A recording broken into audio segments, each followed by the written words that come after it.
Chegava então o ano de 1936 e com ele a unificação do Campeonato Brasileiro de Seleções Estaduais.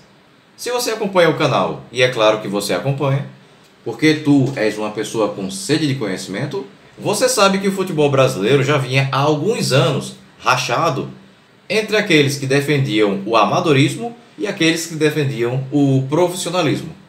Mas esta cisão acabaria no ano em questão, 1936. Esse é o canal Futebol Fundo Possense e se você está curioso em conhecer essa história, já se inscreve, deixa seu like, continua neste vídeo até o final que eu vou te contar depois da vinheta.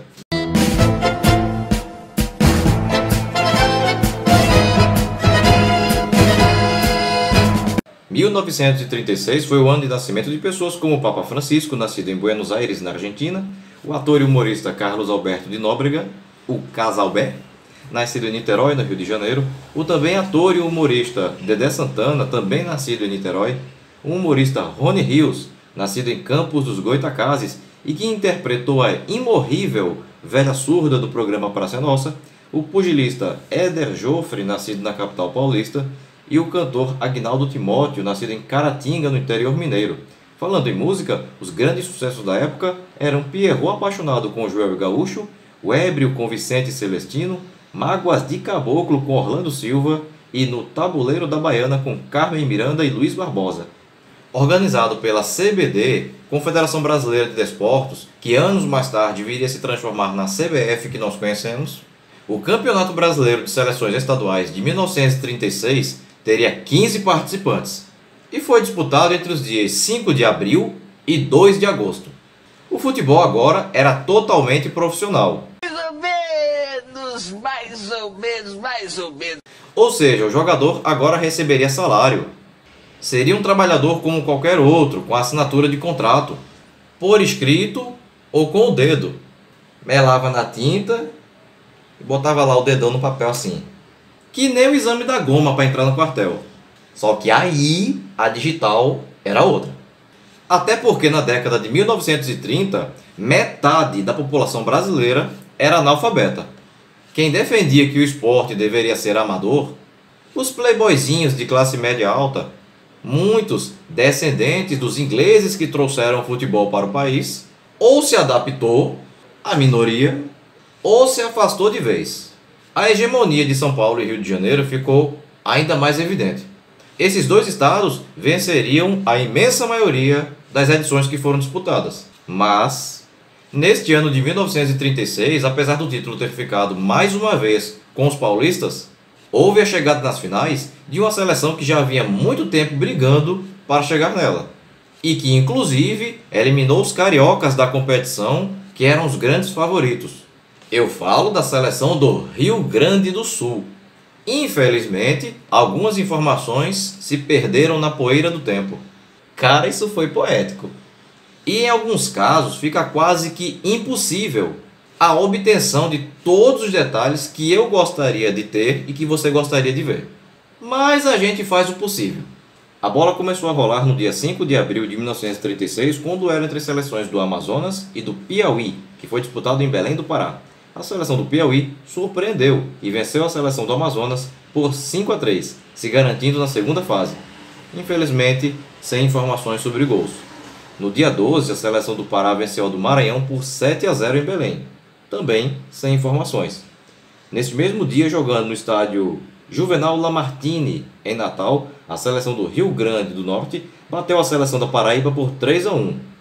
Não sabemos quem fez o gol paraibano, mas os gols potiguares foram anotados por Hermes, Simão e Humberto, trio de ataque do ABC de Natal.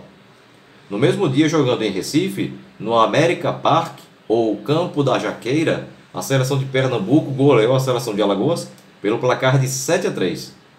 2 gols de Chinês, do Tramways, um de Alcides, também do Tramways, um de Estácio, do Náutico, e 3 de Fernando Carvalheira, do Náutico. Enquanto que para Alagoas marcaram Murilo, do CSA, Otávio, do extinto Nordeste Atlético Clube de Maceió, e Doca, do CSA. No dia 19 de abril, jogando em Belém, a seleção do Pará goleou a seleção do Piauí por 9-0.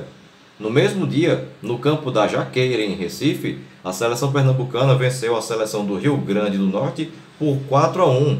2 gols de Fernando Carvalheira e 2 de Zezé Carvalheira, ambos jogadores do Náutico, enquanto que o único gol potiguar foi anotado pelo jogador Xixico, do ABC. No dia 3 de maio, a seleção pernambucana recebeu no campo da Jaqueira, estádio do América, em Recife, a seleção do Pará. E para surpresa da torcida local, ocorreu um jaqueiraço, pois os paraenses venceram os pernambucanos pelo placar de 2-1. Gols de Itaguari e 40, ambos jogadores do Paysandu, enquanto que Arthur Carvalheira, o terceiro dos irmãos Carvalheira que atuavam no Clube Náutico Capibaribe, anotou o único gol da seleção de Pernambuco. No mesmo dia, jogando na cidade de mineira de Juiz de Fora, a seleção de Minas Gerais venceu a seleção Fluminense, ou do estado do Rio, pelo placar de 2-1. Gols de Miro, do Tupi de Juiz de Fora, e Rolando, também do Tupi, para o time mineiro, enquanto que Chiquinho, jogador do Neves Atlético Clube da cidade de São Gonçalo, anotou o único gol da seleção do estado do Rio de Janeiro. O interessante é que nesta edição, a seleção mineira de futebol não seria formada por jogadores filiados à Federação Mineira, com sede em Belo Horizonte, mas sim por jogadores da Liga de Juiz de Fora, que existia de forma completamente independente, como se Juiz de Fora fosse outro estado. Bem louco! Classificada, a seleção mineira, uma semana depois, jogou no estádio de São Januário, de propriedade do Vasco da Gama, no Rio de Janeiro, diante da seleção do Distrito Federal, ou seleção carioca. E o placar foi de vitória da seleção carioca por 3-2. Gols de Luiz Carvalho, do Vasco da Gama, Nena, do Vasco da Gama, e Roberto, do São Cristóvão, para o então Distrito Federal, uma vez que a capital do Brasil era o Rio de Janeiro. E de Miro, do Tupi de Juiz de Fora, e Theo para o time mineiro.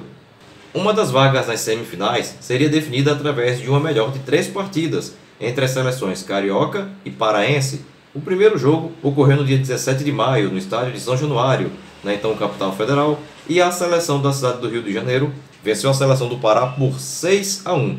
Gols de Heitor, do Paysandu, para os paraenses, e de Evandro, do Clube do Remo, contra Leônidas da Silva, do Flamengo, 2 vezes, Luiz Carvalho, do Vasco da Gama, 2 vezes, e Carvalho Leite, do Botafogo, a favor do selecionado carioca. O segundo jogo também foi disputado no Rio de Janeiro, mas dessa vez no estádio Figueira de Melo, de propriedade do São Cristóvão, e a seleção carioca garantiu sua vaga nas semifinais após bater a seleção do Pará por 5-2. Gols de Rui e 40, ambos do Paysandu para os paraenses, e de Patesco, do Botafogo, Feitiço, do Vasco da Gama, e Leônidas da Silva, do Flamengo, para os cariocas. A seleção da Bahia só precisou jogar uma partida para se garantir nas semifinais, e esta partida ocorreu no dia 17 de maio, no Estádio da Graça, em Salvador, com vitória da seleção baiana sobre a seleção de Sergipe por 5-2, porém sem informações sobre os artilheiros. A partir das semifinais, os duelos seriam jogados em melhor de 3 partidas.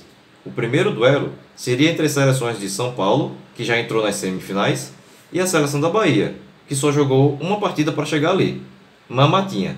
O primeiro jogo ocorreu no estádio de Parque Antártica, estádio do Palmeiras, antes da construção da Arena Palmeiras, na capital paulista.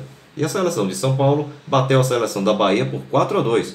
Os gols baianos foram anotados por Dedé, do Esporte Clube Bahia, e Lindinho, devia ser feio que só a fome, do Botafogo da Bahia, enquanto que para os paulistas marcaram Teleco, do Corinthians, Brandão, do Corinthians, e Armandinho, da Portuguesa Santista. O segundo jogo entre as equipes ocorreu no dia 7 de junho, no estádio de Parque São Jorge, hoje campo de treino do Corinthians, e a seleção paulista garantiu vaga nas finais após vencer os baianos por 6-0. 5 gols de Teleco, do Corinthians, e 1 de Mendes, do Palestra Itália. Na outra semifinal, estariam frente a frente as seleções do Rio Grande do Sul, que faria a sua estreia, e a do Distrito Federal, a seleção carioca. O primeiro jogo ocorreu em 7 de abril, no estádio da Timbaúva, em Porto Alegre, estádio do extinto time do Força e Luz, e as seleções gaúcha e carioca empataram em 3-3. Gols de Foguinho, do Grêmio, Casaca, do Grêmio, e Russo, também do Grêmio, para o Rio Grande do Sul, e de Feitiço do Vasco da Gama, Patesco do Botafogo e Zarzur do Vasco da Gama para o selecionado da cidade do Rio de Janeiro. O segundo jogo ocorreu no dia 14, no estádio dos Eucaliptos, em Porto Alegre, antigo estádio do Internacional, e a seleção gaúcha bateu a seleção carioca por 3-2. Gols de Russo do Grêmio, 2 vezes, e Foguinho do Grêmio para o Rio Grande do Sul, e de Carvalho Leite do Botafogo e Leônidas da Silva do Flamengo para o Distrito Federal. O terceiro jogo foi no dia 21 no mesmo local, e as equipes empataram em 2-2. Gols de Cardeal do Farroupilha de Pelotas e Casaca do Grêmio para o time gaúcho, e de Carvalho Leite do Botafogo e Feitiço do Vasco da Gama para o time carioca. O resultado classificou a seleção do Rio Grande do Sul para a decisão. O primeiro jogo das finais ocorreu no estádio da Timbaúva, em Porto Alegre, no dia 16 de julho, e a seleção gaúcha venceu a Paulista por 2-1. Gols de Sorro do Grêmio Santanense de Santana do Livramento e de Cardeal do Farroupilha de Pelotas para o Rio Grande do Sul e de Imparato do Palestra Itália para os paulistas. A segunda partida se deu no dia 26 de julho e, jogando no estádio do Parque Antártica em São Paulo, a seleção paulista venceu do Rio Grande do Sul por 3-1. Gols de Tim da Portuguesa Santista, Luizinho do Palestra Itália e Raul dos Santos para São Paulo e de Tom Mix do Internacional para os gaúchos. A terceira e decisiva partida foi jogada em campo neutro, no estádio de São Januário, no Rio de Janeiro, no dia 2 de agosto de 1936, e a seleção paulista venceu por 2-1. Gols de Luizinho do Palestra Itália e Teleco do Corinthians para o selecionado paulista e de Cardeal do Farroupilha de Pelotas para a seleção do Rio Grande do Sul. A seleção do estado de São Paulo conquistou o título do Campeonato Brasileiro de Seleções Estaduais em 1936, com um time que tinha o goleiro Jurandir do Palestra Itália, os zagueiros Jaú do Corinthians e Carneira do Palestra Itália, os meias Brito do Corinthians, Brandão do Corinthians e Argemiro da Portuguesa Santista, e os atacantes Armandinho da Portuguesa Santista, Luizinho do Palestra Itália, Teleco do Corinthians, Tim da Portuguesa Santista e Imparato do Palestra Itália no ataque. Bem, pessoal, a intenção do vídeo de hoje era falarmos sobre o Campeonato Brasileiro de Seleções Estaduais de 1936. Se você chegou até aqui e ainda não é inscrito no canal, aproveita agora a oportunidade para clicar aqui embaixo no botão inscreva-se. Não esquece de ativar o sininho e, se você gostou desse vídeo, deixa aquele super like motivacional agora no final, ok? Bem, pessoal, por hoje é só e até o próximo vídeo. Tchau!